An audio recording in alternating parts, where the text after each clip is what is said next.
This is our first stage like this, our first town hall, and then we'll open it up to Q&A. Anything you guys might be wondering.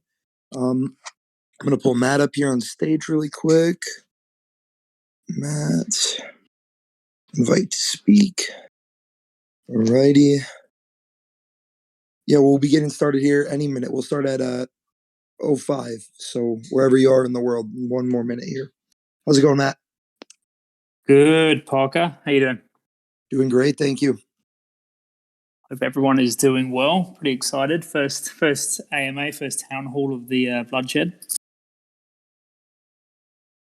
Yeah, it's very exciting. I've been wanting to do one of these for a little while, but we were just getting other things underway. The community's been growing. Everything looks great. Everything's very healthy. So I'm excited to give some updates and really, give people just even a deeper look into the game and what they're going to expect, and let people get any questions they've had answered. And hopefully we'll have a really good showing tonight and just continue from here. So yeah, guys, if you've been following along for a little while, you've probably seen the Discord's been growing a lot. We had last night we went through and pruned a lot of bots that were in here, so we dropped back down under the 10K threshold. But we don't want to be, we don't want to be inflating our stats just by having bots and things like that in the Discord or even on the Twitter. It's not really necessary for what we're trying to do. We're really trying to build a strong community, not so much worry about how many numbers we have. So yeah, we're going to get started here now. I think the best thing to do will be Matt and I will just give a little bit of an intro, just kind of talk a little bit about ourselves for anyone that hasn't read our bio or maybe is newer to the project, just to let you guys get to know us, as we're obviously both doxxed and very open about everything, regarding our personal lives and all that. So I'll start. My name's Parker. Obviously, I'm from Chicago. My background is in computer engineering and then biomedical engineering, but I really fell deep into crypto in 2017. Actually, very end of 2017, maybe even beginning of 2018. Started to just build from there. Fell into the NFT scene in the very beginning of 2021. Got hooked ever since. I was a founder of the Chillin' Chameleons, which was my first project that I ever did. And that was through a mutual friend or business partner that I met Matt. And, Matt was like, hey, I'm building this game. I've got this idea. He walked me through all of it. I was just blown away. And ever since then, I was like, this is something I want to be a part of. This is something I want to do. And Matt and I joined forces to create the community that you see in front of you. And really we're both very much viewing this project as something that's going to continue to grow and scale over the course of the next few months and even years. And, there will be companion collections. There will be so much to come in the future. So, today is day one of this, and we really want to just start with the basic stuff. But myself and Matt are both very much long-term minded, and we're really excited for this project and the community that we've already built. This is all very organic. We're not paying for advertisements. We're not paying for, like shilling services to just bump our numbers up to 100,000 members in here or anything. We've really just been letting the community grow as it has. So I'm going to turn the mic over to Matt here, and we're really excited to get moving with this project. Awesome, thanks, Parker. So quick high level of my background. I've been very, very fortunate with my, I guess, in real life career. I've lived in 4 different countries: UK, Australia, Hong Kong, America, over on the West Coast, and San Francisco. And that's due to managing or running or owning different types of businesses, from professional services to technology. So that's my sort of core background. I got into cryptocurrencies. I'm not as precise as Parker. I couldn't tell you the year, but it feels like an age in this space in terms of cryptocurrencies. And I remember first getting exposed to NFTs when Mark Cuban was tweeting about OpenSea. And this must have been in the very, very early days. I jumped on, I had a bit of a browse, and I just could not get my head around what I was looking at. So it put me off initially. And then, the space just grew at such an incredible pace. I just thought, hey, there's something here. So let's look at it. And then I looked at the technology that underpins what NFTs actually are. And then I was just blown away. I mean, it's literally the future for so many industries. It allows so many different cities to be built on top of the blockchain, and just had to be a part of it. So aped into about 60 different projects. Some did not go very well for me. Some went well for me. Took that learning and thought, hey, let's apply some of my background, my business knowledge and long-term business thinking, and see if we can't grow something from the ground up. And that sort of led to the genesis of the idea. Pivoted a couple of times because the industry is so fast-paced. Started growing up the project, started bringing people into the team. We've got some amazing developers. We've got an amazing artist in Mel. Met Parker, as he mentioned. And yeah, there was an incredible synergy considering the industry is so new in the long-term thought process that Parker applies to everything. And the vision that I've got, this isn't a 1 month project or a 6 month project. This is a brand that we intend to build to be as big as we can possibly get it. So that's sort of the journey that we've been brought today. And as Parker's mentioned, there's a lot of facets to BloodShed and the BloodShed Bears game, and a lot of thought going into the technologies that ensures that we don't have bottlenecks or limits to what we can do.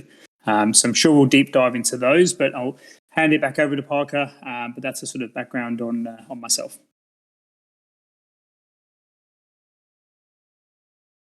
Thanks, Matt. That was awesome. I think that, what you just said there at the end was the perfect, epitome of what was so attractive to me when we first started talking about this project, and you were kind of pitching it all to me. Just hearing you say just what you just said, designing this game and this ecosystem so that it could progress without a bottleneck, right? Like everything is being built so that there's really no limitations to our future success. It's really just as big as the community and as the team can continue to scale it. So it's really, really just exciting for me being a part of something like this. And I've been in the NFT space. I've worked with multiple collections, but I've never been in a collection with, this type of expandability and this type of versatility, especially in the play to earn space. I've invested in many, many, many projects, even in just the play to earn space alone. I've bought all the big projects: Ether Orcs, Wolf Game, Wizards and Dragons, even Creeps. Like I've been in all of them now, and I really I see something so unique in your expertise and the expertise of our developers that just it really makes me so excited for the future of the game and what we'll be able to bring. It's really going to be something that I think the industry has not seen and that it's craving, so badly. There's just so many repetitive games and repetitive staking applications that provide you a coin that it will in turn just end up being useless as the NFT collection phases out. And that's really one thing that we've created is this transcendability that we can just continue to scale and grow and change as needed or as desired. So yeah, I'm really excited for this project. I know the next thing that I had that I wanted to touch on was a little bit of more info about, the mint coming up and what that's all going to look like. I know if you guys have read the white paper, it's very, very close to being, really up to date. It's not perfect, just as there's been a lot of changes. And Matt, I swear every morning Matt texts me a new idea that he's had. How could we add this to the game? How could we add this to the game and make it better and improve this or that? So, the game and the ecosystem is changing a lot, and we're going to try and develop it all so that it can all be continuously altered and improved as we go.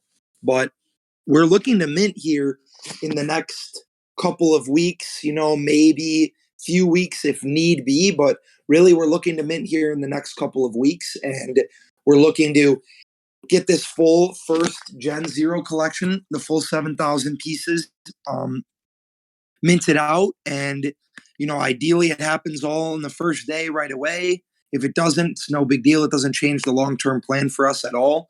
We're not going to go and, pay for some gaudy influencers or go do something like that just to try and sell out a, a collection and then hurt our floor price and our genuine holders over the long term. So right now we're focusing on making high level connections with other good projects. We're focusing on really optimizing everything in terms of the game. We're focused on making sure that the community is interactive and it's a place that people want to be, because the other thing is when the game comes, the Discord will only become more alive, right? We're going to continue to reward people for ranking up and being active in the Discord, and the Discord BLD tokens will still be in effect. Their use cases might change a little bit, seeing as you won't be buying whitelist spots or anything like that anymore. But we have so many awesome things in the pipeline. We have some one of ones. We have obviously the Gen Zero bears. Then we're gonna have the Gen 1 bears, the token generator, the treehouse, all these sub collections that will be purchasable in the game with the native token.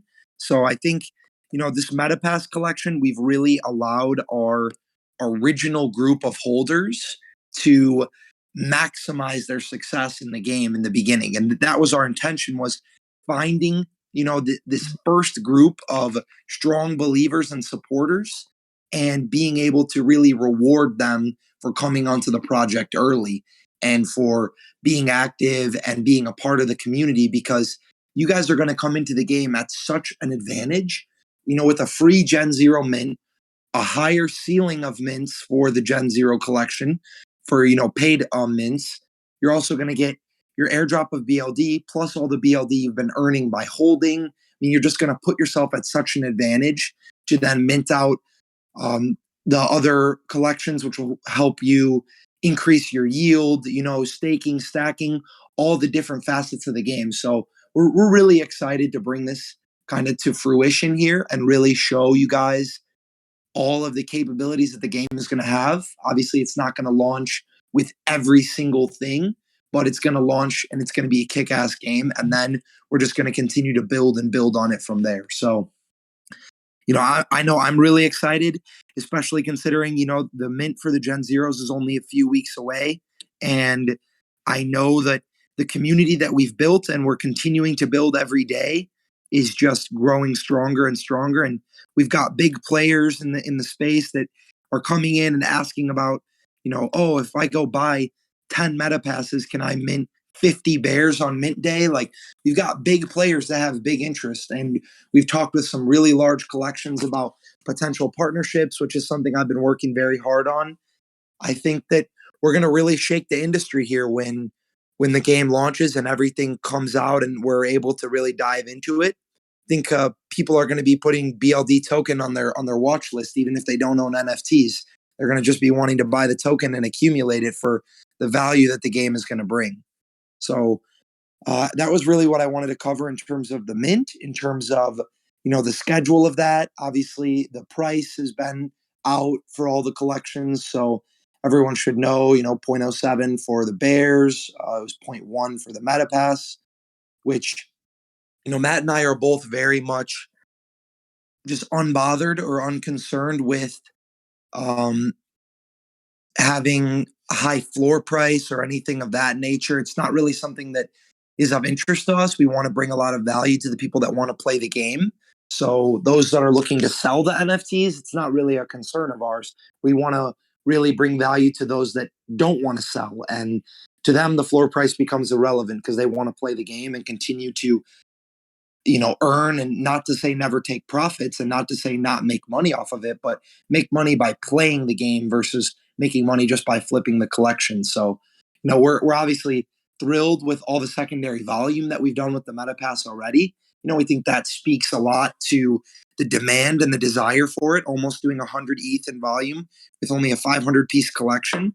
So we're really excited to see the demand and to see that people want the meta passes. They want to get into the collection. And just a reminder for everyone that doesn't hold a meta pass currently, if you pick a meta pass up, you also inherit all of the BLD that has been earned by that meta pass thus far. So really picking a meta pass up right now is the exact same as picking it up on mint day was, minus an increased price if you're paying more than the mint price was. So yeah, we're really excited. I'll turn it over to Matt here if there's anything he wants to add. But really, the main purpose of this today was just to let you guys do some Q&A, let you guys air out any questions or thoughts you had, and just get the ball rolling, because we want to start doing AMAs more often. And Matt and I are in very different time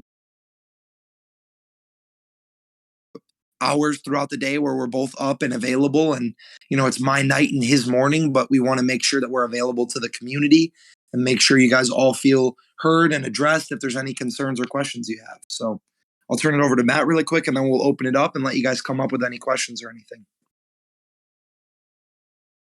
Awesome, thanks, Parker. Yeah, I think that'd be great to open up the floor, simply because it's probably the first opportunity that I've certainly had to maybe have some verbal conversations with some from the community. But the only thing I'd sort of add to that, the timeline, I guess it's pretty wild. I've been a little bit less active the last couple of days. Is a significant volume of work goes into making sure we still maintain that timeline, and we're very confident we can, even within a couple of weeks, which would make it technically earlier than what we'd sort of proposed, but we're working hard on that. We're working hard to get as much of it ready as we can, so you can get stuck straight in. You can maybe even mint secondary collections, or sub collections, I should say, and certainly staking and a lot of the gameplay, which, as we release our new UI, you'll actually start to see some of the new areas, and visually you'll see where the project is expanding. I'm a very visual person, so I find that's the best way for us to articulate a lot of our goals and vision. We have a scheduled testing period with some of the test contracts this week. So that gives you a bit of an idea as to how close we are, and how diligent we're going to be around making sure that we're deploying test contracts early, so we can look at what the gas is going to be. Okay, gas is too high. Let's sort of look at this again. Let's optimize that contract. Let's see how we can reduce that. We know it's a really critical part of what we're doing, especially when we're talking about a gameplay. And we've got some great innovations that we've explored from other collections that we're introducing that will ensure that a lot of the actions and certainly utilization of the ERC20 token will be very, very minimal in terms of gas. So we're pretty excited about all of that. We've hardly even mentioned it on Discord or announced it, but all of that will come as we get a lot closer. I think that's pretty much it. You've covered a heap. Parker, if there's anything I've missed there, let me know. But certainly you'll see over the course of this week some updates to the roadmap, as there's some things that we've added now to the game that we haven't mentioned. So we'll include those on some of the design work for the roadmap. Things around extension of the game itself. There's things we've done to the token that allow us to continually expand the game. So Parker's touched on that. Artwork for the core generation has been completed. We've actually done 3 different passes on that artwork, and Mel's just done an incredible job going through every single trait 3 different times to make sure that they're at the standard that we're all really proud of and happy to showcase. So that's all done. We'll run some tests on that soon. And yeah, we're hard at work with the one-of-ones, and you've all seen one of those in the sneak peek. So I'm excited to open it up to the floor. There'll be some questions that we haven't thought of, Parker. So I think it's a great time for the community to sort of fire some stuff at us and give us a chance to answer those. Yeah, I think that sounds great. If any of you guys have any questions, you can feel free to just raise your hand. We'll bring you up here. We'd love to meet you. We'd love to speak with you. So obviously, if you have no questions, no worries. But I'm sure there should be at least a couple people that have any questions. Another big reason that we want to do this is because a lot of the information that we're sharing right now is stuff that's either difficult or just almost unnecessary to put, in announcements and to put in things like that. Like, we don't want to be posting pages of words for you guys to be reading. And we don't want to be posting, announcements every day that are miles long. So that's another big reason we want to do this stuff, and we want to open it up to actually tell you guys in person right here. So hopefully we got our first question here. Papa Bear, how you doing? Hey, what's up, guys? What's up, Matt and Parker? First of all, I just want to say thank you for holding this AMA, especially doing it so far ahead of Mint. It's great to kind of get the community involved and, get these questions and answer sessions going on. So I appreciate you guys setting this up and, love the community so far. Love, everything that's going on in the Discord, especially. Like, it's mad fun playing all the games and all that. So want to say thank you. But hey, so my question was, this. First of all, I've read through the roadmap and the white paper, and everything I've read is pretty great. I have high hopes for this project going forwards, and plan to be an active member in the community. Have you guys thought of any type of burning mechanism for the BLD token? For example, I'm assuming using the BLD token to mint the token generators and the tree houses and the Gen 1 bears. I'm assuming that would burn the tokens, but are there any other mechanisms planned to be in place at the moment? I can jump in there, Parker, if you like. Yeah, great question. Great to meet you. I've enjoyed you playing. I think a few jumped into the first Q&A game I think we did, Papa Bear, so it was good to see you joining in that. Absolutely. So there's burn capabilities in a few different areas. Some of those that we haven't yet certainly announced in the Discord or in roadmaps or anything like that. The first one being, when you spend it to mint new items, be it sub collections or new collections, that will get burnt. We've got different things that we're working out at the moment. So this isn't something that's been announced yet, but if you mint your Gen 0 bear and let's say, or even your Generation 1 bear, and maybe you want to try again, we will incorporate a reroll mechanism which will allow you to spend and thus burn some of your BLD to then have a reroll and see if you can maybe pick up a rarer Gen 0 or a Gen 1 bear. There is going to be, combination plays. So with the Gen 1 collection, there is going to be opportunities for you to either mint a rarer NFT that collection, or maybe even an elite, by combining a multiple amount of your Gen 1 bears. And that will cost BLD to do that, and then obviously that gets burnt as well. Then there'll be other things like participating in faction wars where a portion of that might get burnt. There might be a portion of the tax that gets taken through various different parts of the gameplay that will get burnt. So we're very, very focused on that. We're doing a couple of different things to the tokenomics at the moment. It's one of the reasons I've been head down, just making sure that everything that we've projected is accurate and correct. And with some of the advancements in technologies that we've seen and some of the advancements in terms of the gameplay and the vision, we need to obviously always go back and check out, hey, look, we did these tokenomics a month or two ago. Let's just make sure that they're aligned. Okay, this is a bit out, so we need to add this here. Or we need to increase burning here to make sure that we maintain an ecosystem that doesn't just inflate crazily as we introduce new collections and so forth. So at the core of any sort of tokenomics that you see, you've got the ability to yield, the ability to spend, and then there's the tax and the burn. So all of those four key areas are sort of core to everything that we do and discussions that we have internally, especially with the developers. Does that answer your question? Yeah, no, that was perfect. I really appreciate that. And it's good to hear, you guys are also open to that community feedback as well. I think sometimes, the plan may not always go as planned. And so, being able to react and take in that community feedback and implement that into the game, that's awesome. So, I really appreciate you guys taking the time once again. I don't want to, take up the floor too long. So, I'll sit back here and listen by for some other questions. So, thanks again, guys, for your time. Thanks for a great question, man. We appreciate it, and I think it's something that even if other people didn't have that question on their mind, it's good for them to now know and understand that, because that's one of the most important mechanisms that exist within like a gameplay token like this, right? If the supply is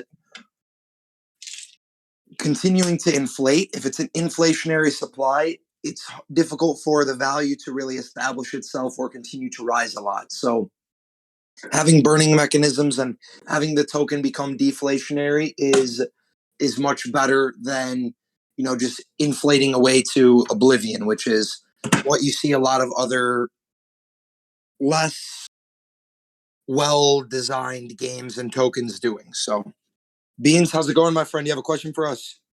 Yeah, well, I don't know. I mean, I suppose I have a question, but how are you guys doing? How are both of you? I'm doing great, thank you. Very good, sir. Very good. Good.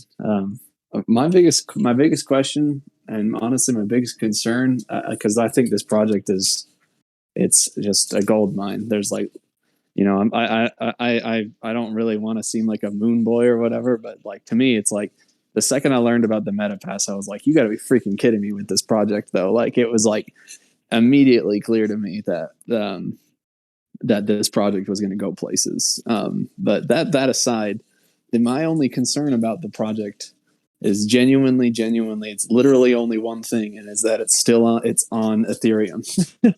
It's like, I mean, I'm not a rich guy, and I don't have a whole lot of money to play with, and I play Wizards and Dragons, and it's basically run me to the ground. You know what I mean, with those gas prices, and it's like my biggest concern about this project is it existing on the Ethereum blockchain, and so I'm curious on what you guys are. I know you had been talking about, just barely talking about the tester contracts coming into play, where you guys are going to start playing around with that kind of stuff. So that was already super comforting.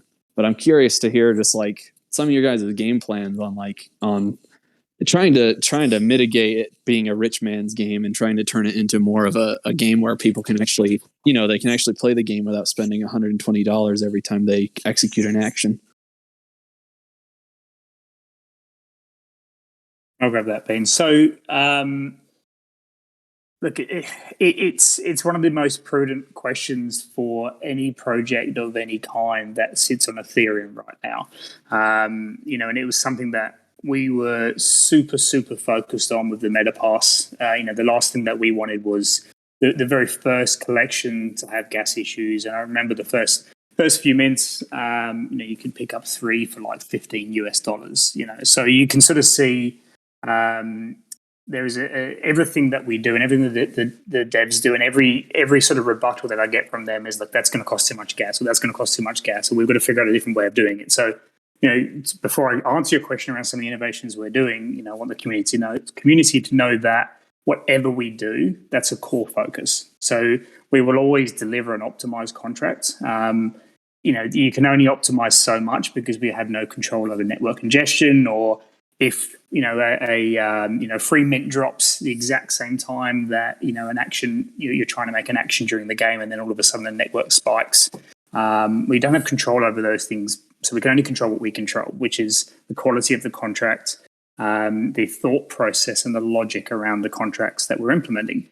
There's different initiatives that you can do. Where at the moment we're considering deploying the ERC20 with the ERC20 721. At the same time on essentially the same contract. So they don't have to, there's not a transaction there. They don't have to talk to each other outside of the same contract. They can talk to each other inside the same contract, but still be both an ERC20 and a 721. So that reduces gas there just by that small initiative. There is a different way to administer an ERC20 in terms of gameplay. So this was an initiative that Creeps have introduced. They call it an in-game wallet. Essentially, it's a balance on the token that you own, right? So you're enabling every single action that you do. Numbers are accumulating, but you don't necessarily hold that token. You're not physically withdrawing it into anything. It's just a number. It's a meta. So when you do a lot of actions within the game, you're accumulating numbers that are yours and that you own. But it isn't until you make a major transaction, such as withdrawing it from your wallet, then there's actually gas cost. And that at that point, what you're actually doing is you're actually minting those ERC20 tokens, rather than us, minting 10 billion, for example, and distributing them to everyone. That way, every single action that you take will cost gas. So that's another initiative that we're deploying. It's one of the reasons why we gave ourselves 2 to 4 weeks post MetaPass mint date, because we wanted the time to research these things and make sure that when we implement them, we're not doing it the day before. We can test it, we can be comfortable, and then we can code freeze and deploy the actual contract itself the day before. So that's another initiative. There are a lot of things we're looking at. Active staking is another one. So that reduces the withdrawal cost for your BLD by quite a lot. There's still gas involved, but it does reduce it. There are some transactions we can't avoid, like moving states. They'll cost gas. So all we then need to do at that point is try to mitigate the cost of that through optimization and just mitigate how many times you need to move to play the game. So there's a lot of sort of game theory and game logic that goes in behind that. But from a technology perspective, we're doing everything we can.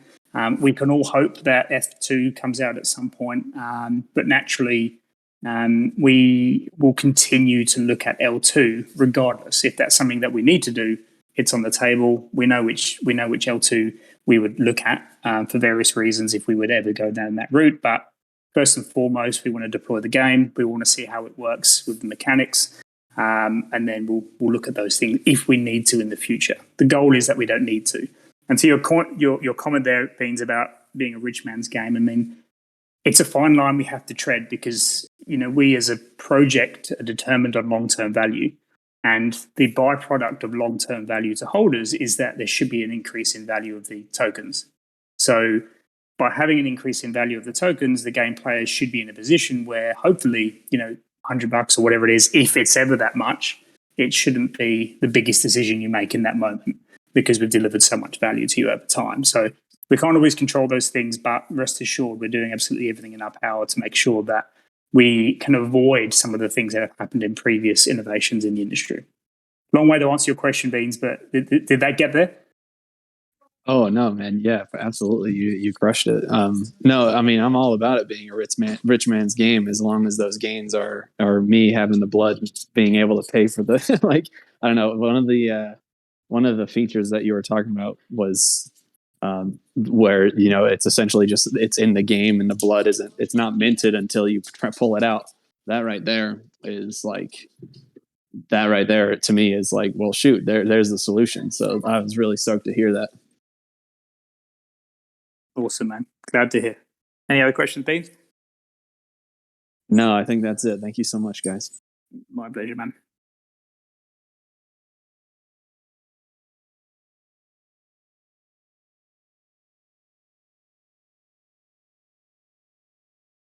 Thank you, Beans. Red Hatter or Rad Hatter, sorry.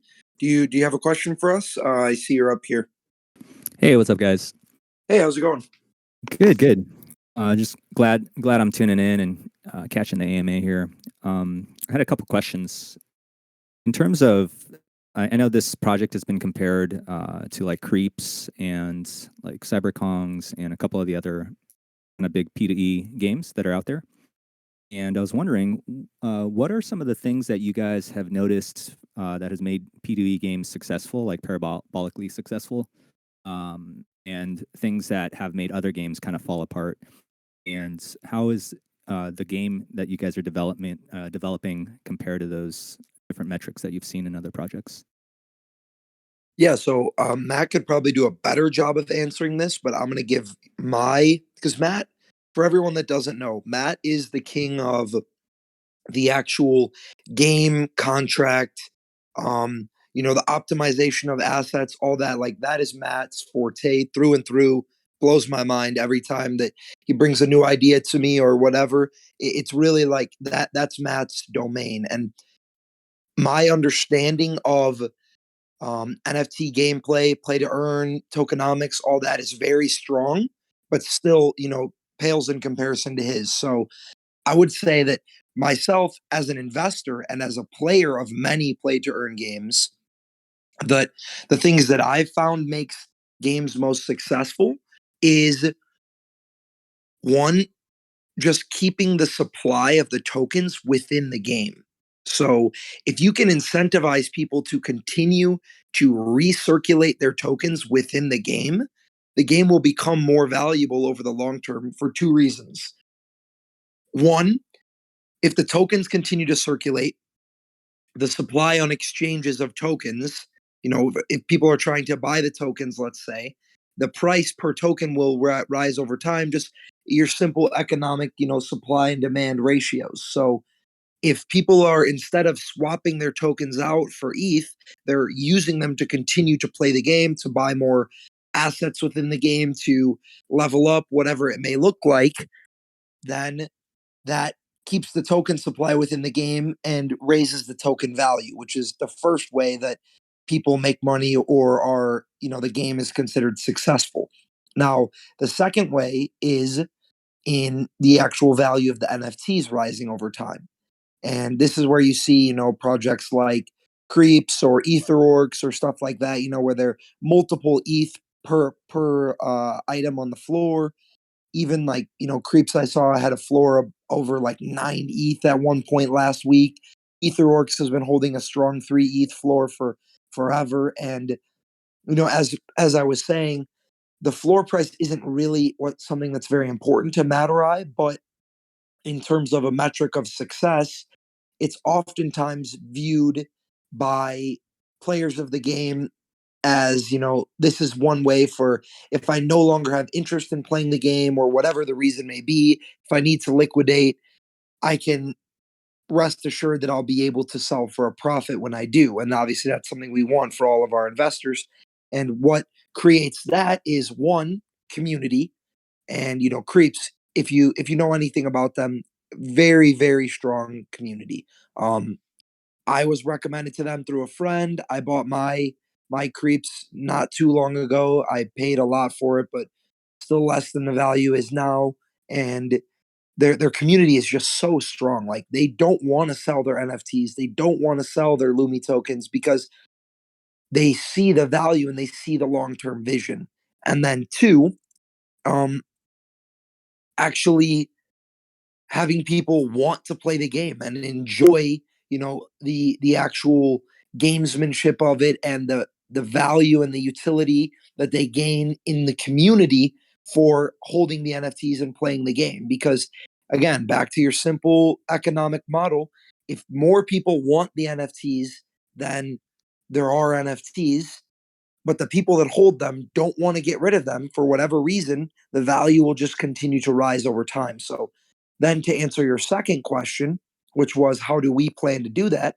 I think first, on the token side, we've really, as Matt was just explaining, tried to make sure that, people get, you get rewarded more for playing the game than for cashing out, right? You get rewarded by using your BLD tokens to acquire more bears or acquire, more tools or assets within the game or level up or whatever it may look like. That's a more rewarding process. And in the long term, you'll see more benefits than if you were to just cash out your BLD for ETH just so that you can, make a little bit of money back at a time. And then on the second front, that's a big part of our reason for incorporating the Discord gameplay and creating the faction war system and all that in here, so that people want to be holding their MetaPass or their bears or their NFTs to continue to participate in these faction wars and in these events and games that we have. Because, after we release the full collection, you will be limited as to what you can partake in based on whether or not you're a holder. And those that are holders will be able to partake in more events within the game and, or obviously within the game, and within the Discord, and continue to earn the Discord BLD, which can be used to purchase other things, which, like, a large percentage of all the funds that are gathered from the mint will be reinvested back into, purchasing NFTs for the marketplace or providing liquidity or things like that. So I know Matt will probably even have more than I just had, but those are some of the things that I've seen that makes projects successful, and some of the things that we have really tried to institute here to ensure that we can mirror that success. It's awesome. Right on. Yeah, just a couple of things to add. I think you're too modest, Parker. You did more than a good enough job of answering that. But I guess the only things that I've noticed is really sort of over promising and under delivering is something that I've seen really hurt projects of all kinds, not just play to earn, but projects of all kinds. And as sort of Parker mentioned earlier on in the town hall, where not peppering everyone with announcements every single day. We're not coming up with things just to make sure we've got an announcement for that day. We're solely focused entirely on when we announce something, it's because we've done something or we've executed something. For us, it's all about quality of delivery. And I think really that's one of the big things that I've seen that could cause a project, even a legitimate project, if they just miss a milestone or if they've miscommunicated something or if they've overpromised, I think that can be a really damaging event. And it can take a long time to recover, but the legitimate teams will recover. And I think that's the difference. If you're investing in a good project, maybe there's a moment in time that they're struggling, but if they're focused on delivery over the long term, then they'll more than likely recover in this sector, because I think most people win when they play the long game and don't try to sort of get too active in flipping and those sorts of things. But that's the sort of main thing. I think Parker articulated everything else perfectly. I think the faction wars were implemented as a core way for us to continually re-engage the community. We're not reliant on 1 or 2 or 3 months post-mint of people still wanting to play, where we're actually running events and we're running games to make sure that there is constant engagement and constant activity, and we're re-engaging new members, new holders, just like we've done it with everyone in the Discord that's in at the moment and enjoying these games. So that's one thing, and there'll be heaps of other innovations that we'll continue to come up with. It's not a short-term thing. We want to see where we can take this over the next 5-10 years. So, that's sort of, I guess, what I've seen on top of everything Parker mentioned, and obviously a comment there around some of the things that we're doing to make sure we maintain activity. Well, that's awesome, guys. I'm actually in quite a few different alpha discords, and we're all in the BloodShed Bears, and so we're really, really bullish. And even I'm in the Llama Discord, for example, and I know Llama is really huge into these kind of like medium long plays, and I think he swept like 10 BloodShed Bears at 0.3 a little bit after you guys minted out, I believe. So super excited. And then one of the things I was also going to ask is, do you guys have any plans for interoperability? What I've noticed is that projects that collab and kind of like work in that interoperability space tend to like all rise together. And so, for example, like what is it, Pixelverse, and different like metaverses, if you will, and like Sandbox and stuff like that. And obviously, that's going to be something aside from the actual gaming mechanics. But I was just wondering if there's any creative way to like collab or integrate with some of these other platforms that would work within the gaming mechanics or be like an add-on. Yeah, I think Matt can speak more so to the actual gaming mechanics of it, but one of the really, really cool things that we have is, this in-game marketplace where it gives us a very easy avenue for collaboration with other projects, as we can, let's say form a partnership with X NFT project, and as part of our partnership with them, we can go and use, funds from the mint or secondary funds or whatever it may be to actually sweep their NFTs and place them in our own marketplace and allow our game players to reap the benefits of our partnership with them by being able to use BLD tokens that they're earning passively to purchase other NFTs from strong projects that we're partnering with. So I think that's one means by which collaboration becomes very easy and possible for us with other good projects. It was one of the coolest things I think about the marketplace and just the game, the game's reward system in general. I know Matt probably has more to add about the actual interoperability within the game, but that was one thing that has been a huge selling point for me as I've talked with other collections. And we've talked with some really, really, really big collections, established projects with good communities, and I think a lot of them are seeing us as being a little too young right now, which is no big deal, right? We're willing to play the long game. So in the not so distant future, I see us having some very large partnerships and being able to utilize our marketplace and other things like that to really accentuate and reward our players for their support of us by also supporting the other community that we partner with. That's awesome. That's a great idea to add that utility with the blood tokens and have that interoperable. I think that'd be amazing. Yeah, I agree. And Matt, I'm sure you have something to add here. I just saw you on mute, so I'll let you take it. Awesome, thanks, man.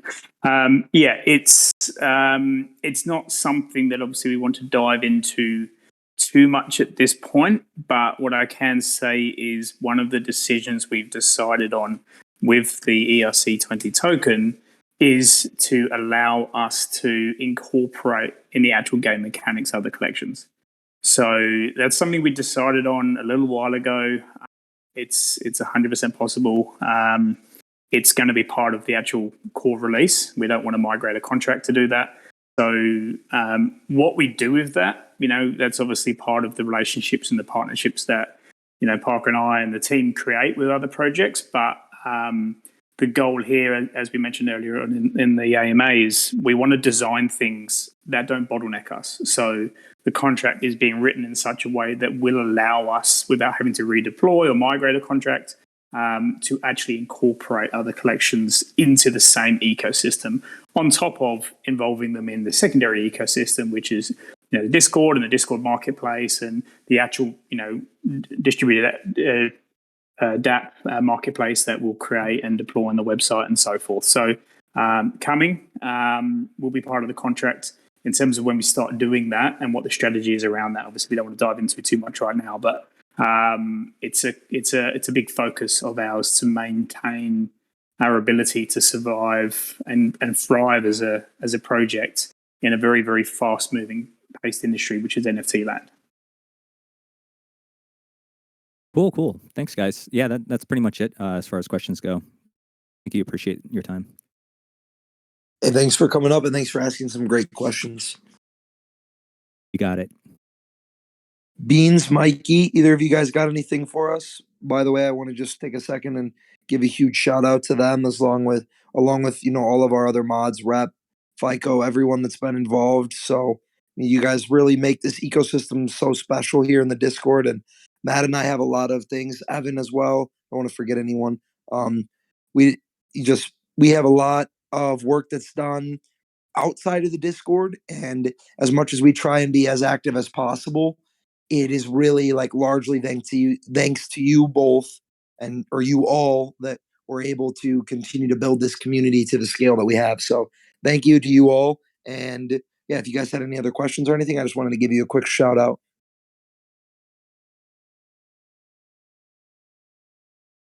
What's up, Mikey? How you doing? Hey, Mikey. Yeah, I got you. Hey, Mikey. How you doing, man?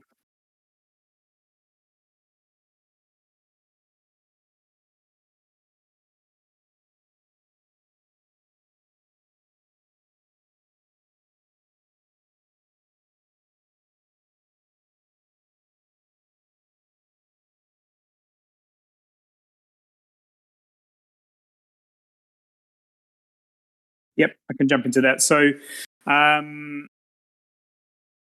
the percentages, I think I saw one of the recent comments, and I think you answered it quite well, Mikey, in that the percentages ultimately are low. There may well even be a kind of grading system in terms of the risk that's applied. So that kind of rewards, let's say you've got, I don't know, like a high level BloodShed bear, and you want to remove that BloodShed bear out of battle mode, which is going to be the riskiest mode to be in, but the highest yield. If you've got a really high ranking or really high level BloodShed bear, then your likelihood to actually have anything stolen, or the percentage of anything stolen, which will only be BLD, is going to be a lot lower. So again, it's all centered around leveling up, gameplay. The more you play, the more you're sort of rewarded, and the less risk you might be exposed to.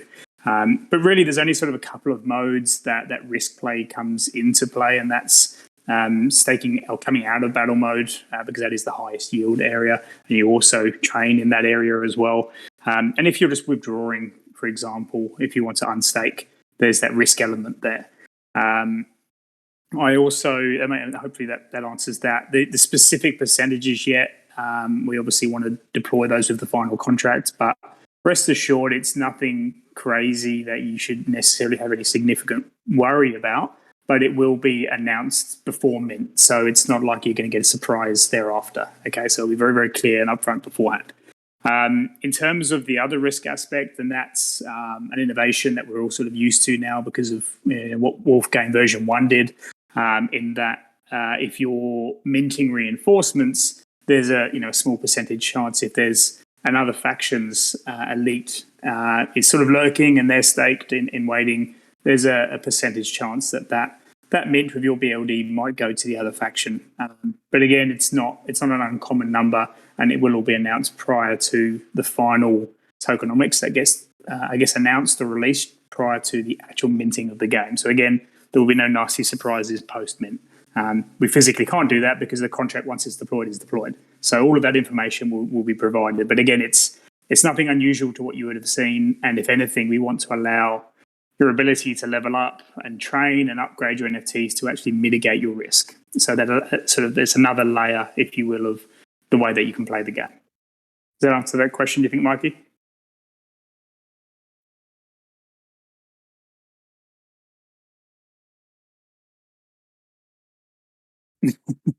Well, it depends on what faction you are, Mikey. I think you're on the opposing faction to me, so I don't know. Maybe I'll implement something different for you, but we'll see. Lovely.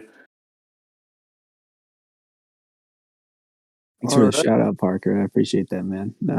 I guess I have a question more about I apologize. I kind of like to think about things in the long term a lot, and so maybe this question will be better answered in like a few months. But I was more wondering about like the gamification of like this, like the way that the BloodShed Bears is going to be interactive, and it's probably something that you guys want to keep under wraps. So I'm sorry for wasting your time. No, I guess I'm not exactly sure, Beans, what your question is, and maybe Matt had a better understanding of your question from there. But I'd love to at least give you a little teaser, but I'm not exactly sure what you're asking. Yeah, well, I didn't finish the question, so no worries. Your confusion is warranted. Really, I'm curious. I'm just more curious about the way that I've been understanding that this is going to behave. Essentially, especially probably most likely in the beginning, is that it's essentially a staking game, right? And then perhaps some interactivity will roll out later on. What I mean by interactivity is is there going to be any instance where when I press spacebar, my BloodShed Bear jumps, for example? Yeah, so I think you are correct in your assumption that the first application of the game will be based more so on staking and be more of a passive earn game. It'll have much more depth to it than your classic staking game. It's not going to be like, oh, come play our game, and you just click one button and then a month later you come back and collect your tokens. There'll be much more to it than that, but it will be a passive game. Matt, I think maybe you'd be better served to answer the question in terms of the future and the direction that we're headed for actual, I guess, maybe not necessarily player versus player, but like first person or third person controlled applications for the Bears. Yeah, so the core focus of the BloodShed, I guess, brand and the BloodShed Bears is the expansion of the overall ecosystem and the brand in itself. That will have things like new collections and different areas, and will continue to expand the land that we all exist or play in.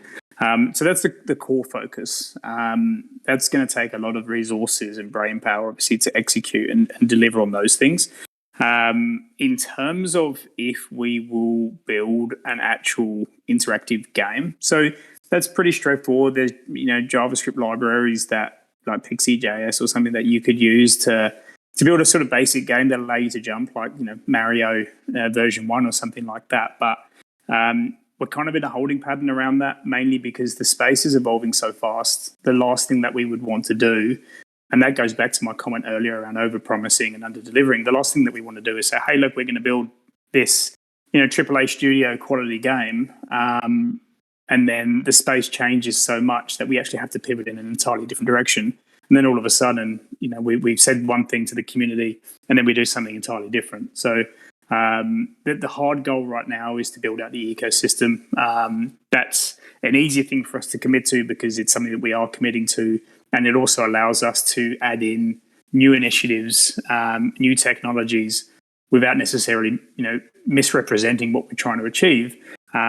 Do we go down the pathway of a game? Look, I'm a gamer myself, so look, I'd love to get there and do that. And there's no reason why we won't get there and do that, especially as we continue to grow the business that underlines everything.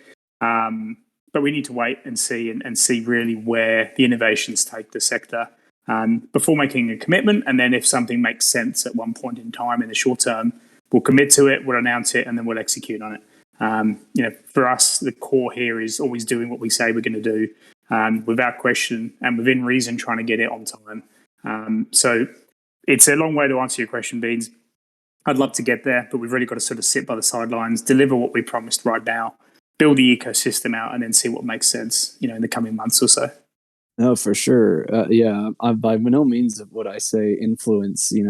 I it's more along the lines of, to be completely honest, I think your guys' answer was more like exciting than being like, yeah, well, we're going to be releasing this thing where you can actually mine for whatever, like, I feel like you guys being able to be so open-ended and Parker in particular, I've been following Parker for a little bit now, and it's like, I feel like you guys are really calculated in your movements, and I really, really appreciate that. It's one of the reasons why I'm so, it's one of the reasons why I'm here, to be completely honest. I think that the project is, I really appreciate how open-ended things are and how, because I've been in the NFT space for about 4 months, and, and the amount of things I've seen change, and like how, like, the new hype words, it's like when you see a new project coming out, they have the new flashy words that everybody's using. It's like, it was like the sandbox was a couple of months ago, and the opening up a sandbox land, it was a really, really cool thing. And then like now it's all about staking, and it's all about like passive income. And I'm like, man, in like 8 months, who knows what the freak the narrative is going to be. And so I think it's incredibly cool to hear that you guys are kind of like on your toes about that, because I think that's what's needed. I think that's what's necessary in a space like this, especially if you're trying to create an ecosystem that's going to be evolving as the system evolves and as the NFT industry evolves. I think that it would be incredibly limiting to promise something and be like, no, this is the way we're going to do it. And then it's like, okay, well then in a year, some other project is going to come out and crush us because we're not able to think on our toes. And I also wanted to kind of just like harken back to like reinforce what you guys said about under promising and over delivering, because I've been in a couple of projects that essentially they haven't over promised anything, but they promised something and then they missed the deadline. And that's all they did. They missed the deadline. Like, they finally followed through, but holy cow, I can't even tell you guys how bad it is playing like picking up that mess when, like as a holder who's like really passionate about a project and like excited about the future. Cause I'm in a few long-term holds, and it's like, I'm very optimistic and I'm an optimistic person, but it sucks really hard when the devs or the team doesn't follow through with a deadline, and then trying to sit there and comfort the community members that are like not nearly, or they're like way less stalwart than I am. It's like whenever I see a project that's like faltering and I know that the team is solid, it's kind of like, y'all just relax, like stop flipping your NFTs. It's going to be okay. But in this space, everybody's just really, really, really ready to just make a quick buck. And when that stuff happens, it's a complete disaster, literally just a complete disaster. Yeah, Beans, I think, first of all, I want to thank you for the kind words. And I want to say that, this is not my first rodeo, and I've made mistakes along the way, and I've overpromised before, and then, missed deadlines and done things like that. And really, I've learned so much in the industry that if you are just honest with people, that it 99 times out of 100 just goes over so much smoother, right? And I think just a testament to this is that, Matt and I are met through a mutual acquaintance. We live on opposite sides of the world, and we were just able to come together over a common goal and desire to see a project with this much potential succeed. And if it weren't for just being able to communicate and being open and honest about things, and how we're feeling about things and what deadlines and all that, we wouldn't have found any of the success that we found thus far, nor would we be feeling so confident about the future of the project. So I think that that's something that you can expect as the standard going forward with this project. We're going to tell it like it is, and we're not going to promise anything that we can't deliver on, and we're not going to, just say what people want to hear, right? We have our goals, we have the values that we're building the game on, and we will execute on those to the best of our ability consistently, and that's going to be, what you can expect. And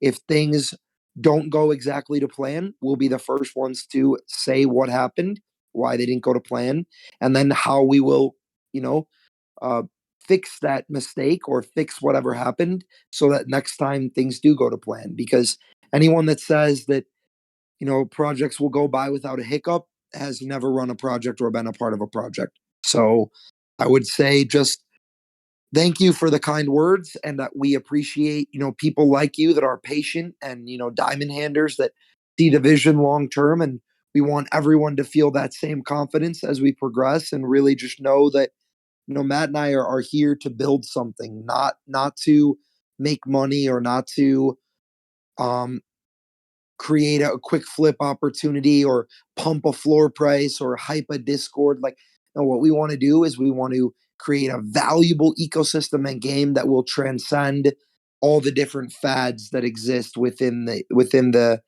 NFT space, right? Things will come in and out of style, but genuine value and community will transcend all the different fads that exist.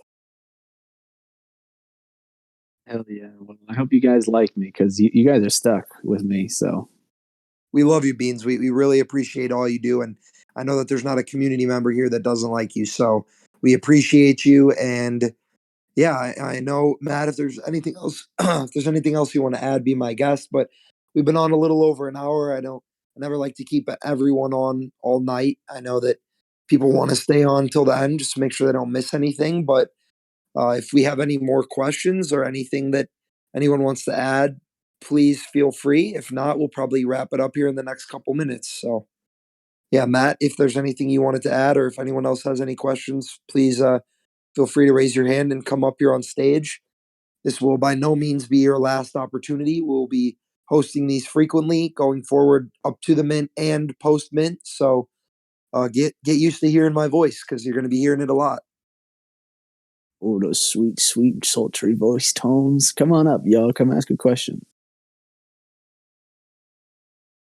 Fatty, I see your hand up, brother. We invited you up here. How's it going? Good, guys. How about yourself? I'm doing great, man. Thank you. I just wanted to come up and say, how about that win for the weekend to make it? Yes, that was big. We needed it. Wagme needed a win there. We've been struggling. We lost the last faction war. We've lost the last 7 duels in a row, or whatever it was. So, Fatty, that was big time stepping up here representing the clan. I didn't know how to search too well into the chat, so it seriously took me about 35 minutes to go back and look at all my dailies and write them down, and I just seen a little pattern, so I was kind of confident. Hey, that's big brain energy. This guy, man. I respect that a lot. Thanks for hanging out with us tonight and answering our question, guys. Yeah, thanks for coming up here and asking a question, brother. It's always a pleasure to see you and interact with you, and all of the different communities that we share. And you're a valuable member of this community, so we appreciate you a lot. Rad Hatter, I see you got your hand up. We invited you up if you wanted to come up for any other questions. Hey, I'm back. Sorry about that. Yeah. So in terms of like the in Discord gaming mechanics, Is that something like, for example, I have my passes. Are those are accruing blood as it is, and then the in-game Discord mechanics? Those are like for additional blood, like opportunity to get more tokens, or what is the? Yeah, that's a great question, and we've tried to explain it like within the Discord, but obviously, if you join at different times or different things are going on, there's a lot of honestly so many levels to the ecosystem we've already created. So your MetaPass, yes, is earning you actual BLD tokens, actual ERC20 tokens that are claimable, swappable with ETH, can be used within the actual game. Now, completely independent of that, we have created a Discord server blood token, which one, we use as an incentive system for engagement and for participation within the community and so on and so forth. And two, we use to, just reward holders and members for their time and their energy, as we know that there's probably a million other Discords calling everyone's attention throughout the day.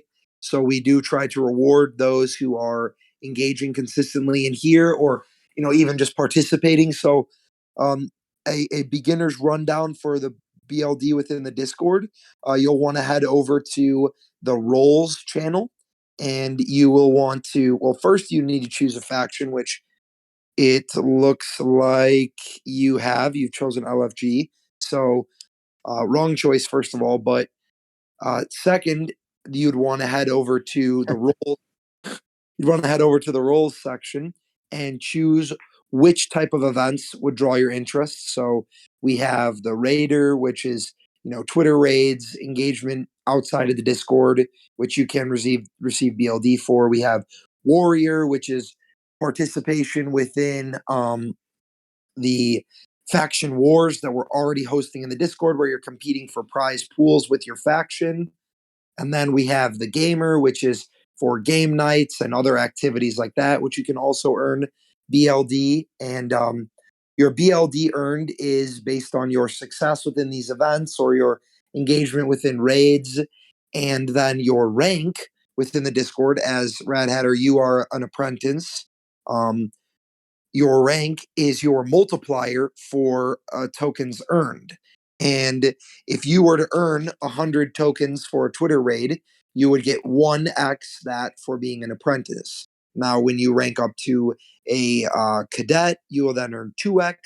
Rank up to a private, you earn 3x, general 4x, and elite 5x. So for the same activity, the elite bears are earning 500 BLD while the apprentices are earning 100. And then the overarching purpose of the BLD tokens is for use within the marketplace. And within the marketplace, you can purchase, you could swap for ETH. So you could purchase 50 or 100, 75, $25 worth of ETH, depending on what time you're in there. You can buy a mystery box. You could purchase a whitelist spot. You could purchase an increase in rank so as to increase your earning multiplier, because like I said, the BLD will be around, so ranking up will prove valuable for the long term.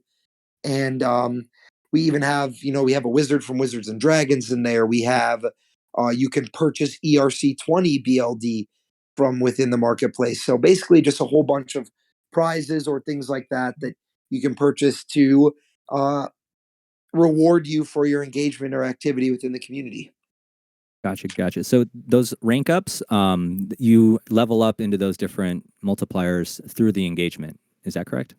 Yeah. So you can gain or increase in rank, and this is all available in the faction war or faction tiers channel.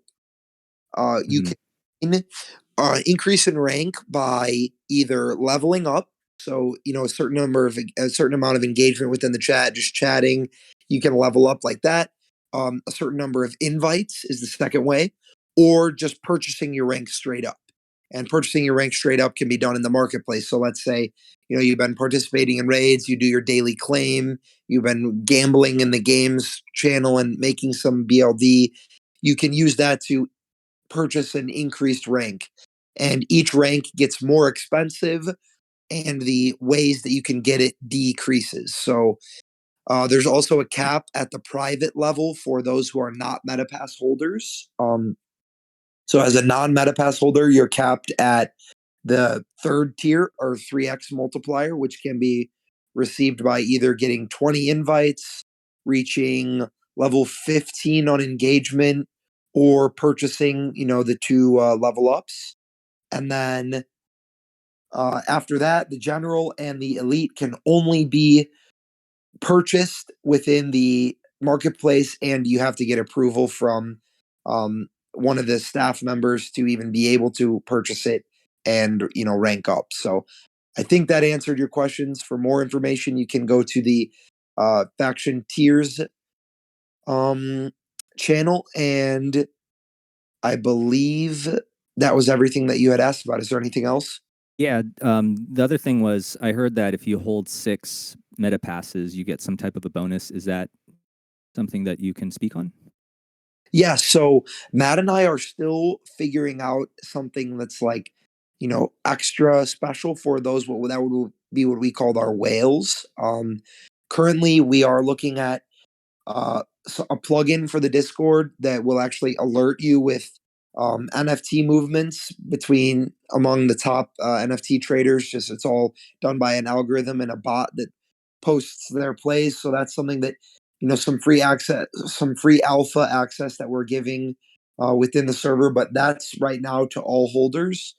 Something else that we've considered is possibly removing the mint limit for people that reach whale status, or something else of that nature, maybe an increased airdrop size. But the other thing to keep in mind is that the MetaPass rewards and utilities are all stackable. So for example, if you were to hold 6 of the meta passes, you will receive 6 times the daily earn. You will receive 6 times the airdrop of BLD for holding the meta pass. You will receive 6 free mints. You will receive 6 times the minting limit. So instead of being able to only mint 5, you could mint up to 30 of the Gen Zeros, and so on and so forth. Awesome. Right on, you guys. Thank you so much. Thanks for your time. Yeah, Appreciate thank you it. for questions. Got it. Jiggy Nash, you got anything for us, brother? Yeah, I do actually. Thanks a lot for your guys' time tonight. And I've been really stoked on this project. Me and the wife have been listening to this AMA. I have a question more about like the whole play to earn aspect. So, being that Blood will be a ERC token publicly traded on a DEX, when you trade Blood, say for Ethereum, you've created a taxable event, correct?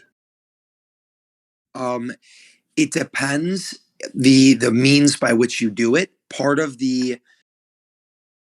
So if you're using a DEX, let's say for like if you're on Uniswap and you're just swapping ETH for BLD, yes, that you are creating a taxable event. In theory, anytime you swap one asset for another, you are creating a taxable event. Now, within the actual game itself, that is another part of the reason we're looking at it, a native wallet where all your transactions within the game you're basically doing on paper. None of that is real, like coins moving in and out of wallets. It's just done on paper until you go to withdraw your BLD tokens and then swap BLD back to ETH. So those would be the only time that the taxable events would occur. But yes, those would occur then. Okay, perfect. Yeah, because I was kind of like just racking my brain. I'm like, well, where does it end? Because like if you're in game constantly doing transactions and being that Blood will be publicly traded and very likely volatile, especially in the beginning, trying to keep track of all that would be just an absolute nightmare, I think. Yeah, agreed. And that's a big part of the reason for using or utilizing a native wallet, because essentially you're trading on paper there, like similar to how they always say in crypto, not your keys, not your coins. So that's normally from a security standpoint. If you're trading on a big centralized exchange like Binance or Coinbase or something of that nature, you're basically trading on paper.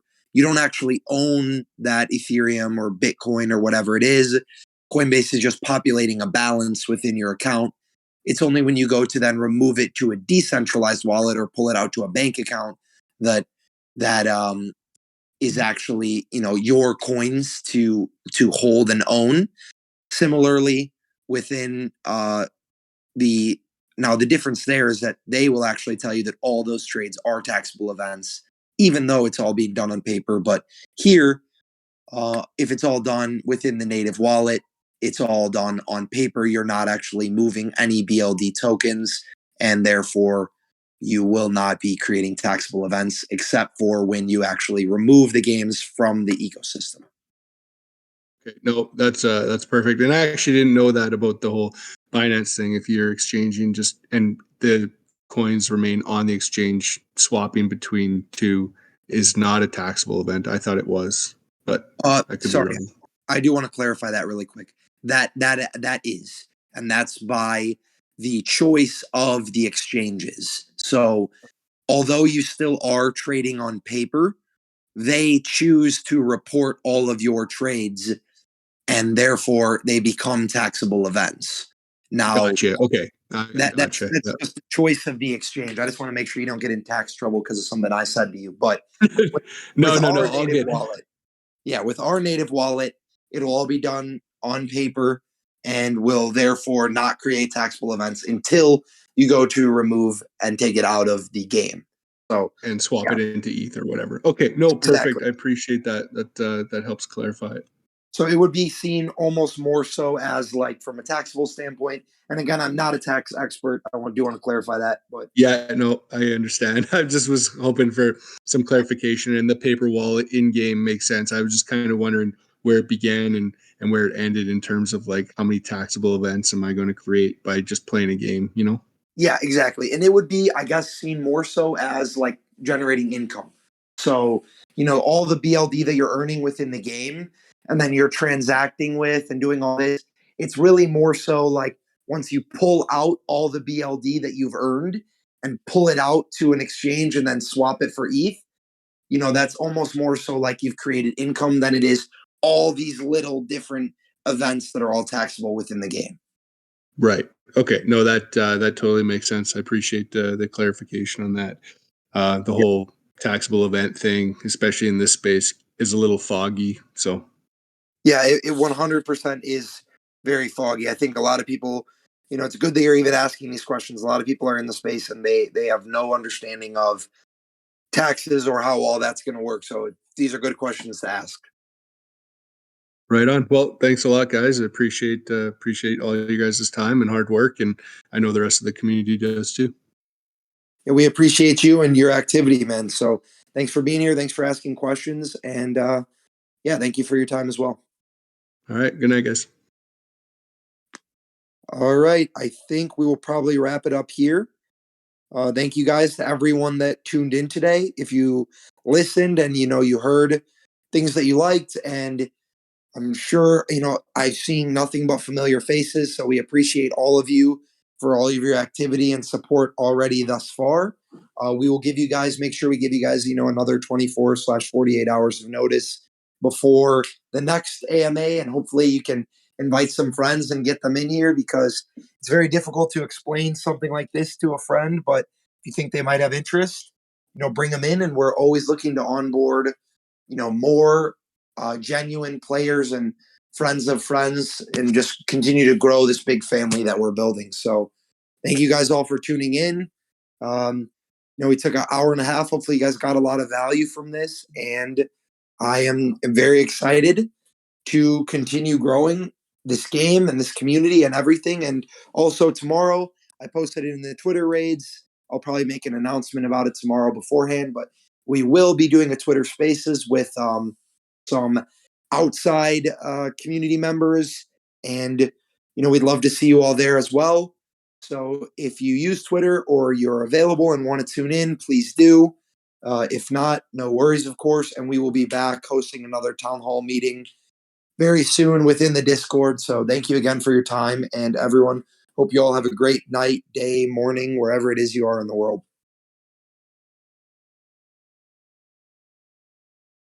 And we will see you all soon. Matt, if you want to close us off, then I'll end the